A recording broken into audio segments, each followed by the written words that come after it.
means a lot to me. Food brings community, food brings love, food brings network, food feeds the soul. There's no peace without food. So community means a lot to us.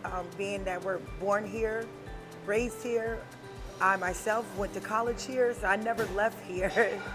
So Tampa plays a real big part in community for me.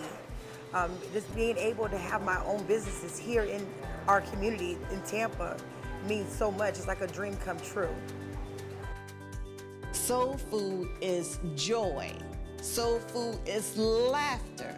Soul food brings families and friends together. And together we're there to share stories and make memories and have legacies. That's what soul food is to us. That's what soul food is, isn't it? We're so honored to be a part of a monumental historical event that will forever be remembered as one of Tampa's cultural traditions.